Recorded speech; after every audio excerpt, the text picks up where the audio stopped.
Hello, আমার নাম দীপক। আমি একজন চার্টার অ্যাকাউন্টেন্ট। আমি আপনাকে একটা প্রশ্ন করতে চাই, সেটা হলো, স্যার, তালিবান সরকার একটা ফতোয়া জারি করেছিল বামিয়ানে বুদ্ধ মূর্তি ধ্বংস করার জন্য। বলা হয়েছিল সেটা ইসলামের বিরুদ্ধে। আমি জানতে চাই এটা আসলে ইসলামের বিরুদ্ধে কি না। এটা কি আসলেই সেই পথ যেটা শয়তানের দেখানো পথ, যে ব্যাপারে মুসলমানদের সতর্ক থাকতে হবে? ভাই, আপনি যে প্রশ্নটা করেছেন একই প্রশ্ন আমাকে করা হয়েছিল আমি যখন সুরাটে বক্তৃতা দিচ্ছিলাম। ঘটনা ঘটার মাত্র কয়েকদিন পরের কথা। তখন এটা বেশ গরম খবর ছিল। তালেবানরা ধ্বংস করছিল সেই সময় বামিয়ানের বুদ্ধ মূর্তিগুলো। ভাই, আমাকে প্রশ্ন করেছেন যে এটা কি ইসলামের বিরুদ্ধে ইত্যাদি। একই প্রশ্ন আমাকে একজন অমুসলিম জিজ্ঞাসা করেছিল সুরাটে, যে কাজটা ঠিক না ভুল। আর তখন কিছু পরস্পরবিরোধী খবর শোনা গিয়েছিল আসলে তারা মূর্তিগুলো ধ্বংস করেছে কিনা। আর তাই তখন আমি বলেছিলাম যে আমি জানি না ওগুলো ধ্বংস করা হয়েছে কিনা, কিন্তু আজকে আমরা জানি যে এটা সত্য ঘটনা, ধ্বংস করা হয়েছে। কাজটা ঠিক না ভুল, আমি যা বলতে পারি যে আমি বিভিন্ন ধর্মের একজন ছাত্র হিসেবে বলছি, ঠিক না ভুল সেটা পরে বলছি। আমি যেটা বলতে পারি যে অবশ্যই তালেবানরা যদি তারা বুদ্ধ মূর্তিগুলো ধ্বংস করে থাকে, তারা যেটা করেছে তারা আসলে বৌদ্ধদের উপকারী করেছে। আমি বিভিন্ন ধর্মের একজন ছাত্র, আমি বৌদ্ধ ধর্মগ্রন্থ পড়েছি, আমি পড়েছি ধাম্মাপাঠ, আমি ধর্মগ্রন্থগুলো পড়েছি। এই ধর্মগ্রন্থগুলোর মধ্যে কোথাও লেখা নেই যেখানে বুদ্ধ বলেছেন যে আমার মূর্তি পূজা করো। বুদ্ধ কখনোই বলেননি যে বৌদ্ধরা মূর্তি পূজা করবে। মূর্তি পূজা পরে চালু হয়েছে। আমি যেটা বলতে পারি বিভিন্ন ধর্মের একজন ছাত্র হিসেবে, ঠিক না ভুল সে ব্যাপারে পরে আসছি, তারা যেটা করেছিল আসলেই তারা বৌদ্ধদের উপকার করেছিল। আর বৌদ্ধ ধর্মগ্রন্থের মধ্যে কোথাও লেখা নেই তার মূর্তি বানাতে হবে। এবার প্রশ্নটাতে আসি। এই প্রশ্নটা আমাকে এক সাংবাদিক করেছিল ব্যাঙ্গালোরে, যে শুধু এই কারণে ইসলাম মনে করে মূর্তি পূজা করা একেবারে নিষিদ্ধ। অন্য ধর্মে আছে, খ্রিস্টান ধর্ম বলে, যদি আপনি পড়েন ওল্ড টেস্টামেন্ট, এটা বলা হচ্ছে বুক অব ডিউটেরোনমিতে 5 নম্বর অধ্যায়ে 7 থেকে 9 অনুচ্ছেদে।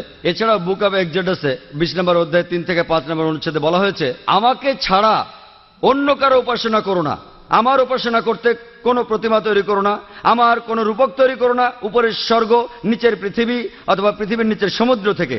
তাদের সামনে নতজানু হয়েও না, তাদের সেবা করো না, কারণ আমি ঈশ্বর সৃষ্টিকর্তা খুব ঈর্ষাপরায়ণ। তাই খ্রিস্টান ধর্ম অনুসারে, ইহুদি ধর্ম মতে মূর্তি তৈরি করে তাকে ঈশ্বর বলা একেবারে নিষিদ্ধ, একইভাবে নিষিদ্ধ ইসলামেও। তো আমি যখন উত্তর বললাম তারা বৌদ্ধদের উপকার করলো, তখন প্রশ্ন করেছিল যে মূর্তি ভেঙে এই তালেবানরা তারা কি দুঃখ কষ্ট দেয়নি লক্ষ লক্ষ বৌদ্ধদের? আমি বলেছিলাম হ্যাঁ।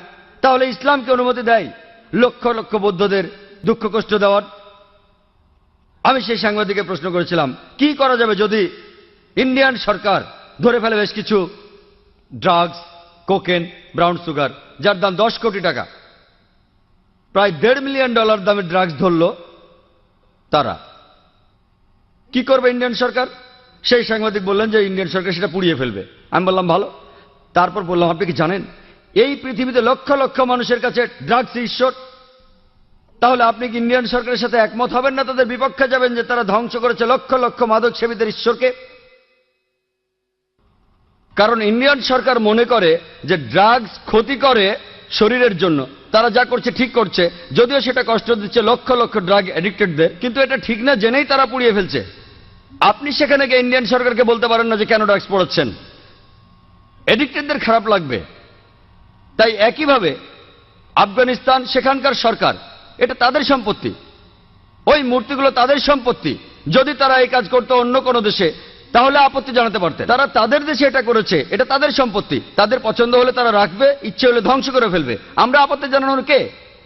আমরা কে? আর এছাড়াও যদি আপনি দেখেন যে লোকজন নিজেদের মধ্যে বলাবলি করছে যে ইন্ডিয়ান সরকার খুবই সহনশীল। আপনি কি জানেন যে বোম্বেতে যখন আপনি ডোমেস্টিক এয়ারপোর্টে আসবেন, সান্তাক্রুজ এয়ারপোর্টে, যেখানে একটা বড় মূর্তি ছিল মহাবীরের, হোটেল জালের ঠিক সামনেই মূর্তিটা ছিল নগ্ন।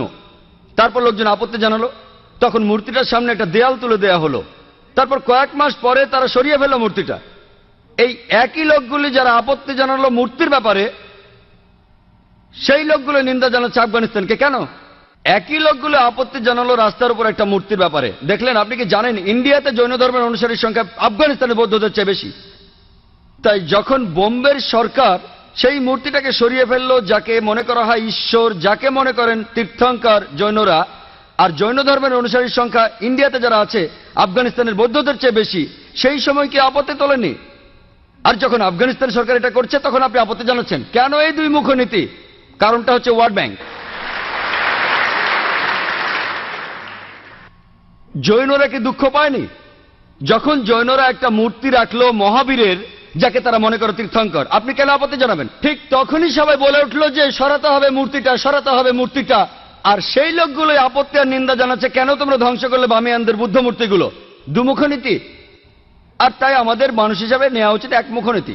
এক একবার এক এক রূপ ধারণ করা, এই নিয়ম ভালো না।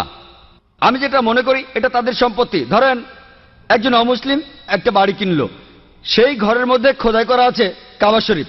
ধরেন কাবা শরীফ, যদি সেই অমুসলিম কাবা শরীফ পছন্দ না করে সেটা ঢেকে ফেলে, কে আপত্তি জানাবে? যদি কেউ, আর বিশ্বাস করেন যদি কোনো মুসলমান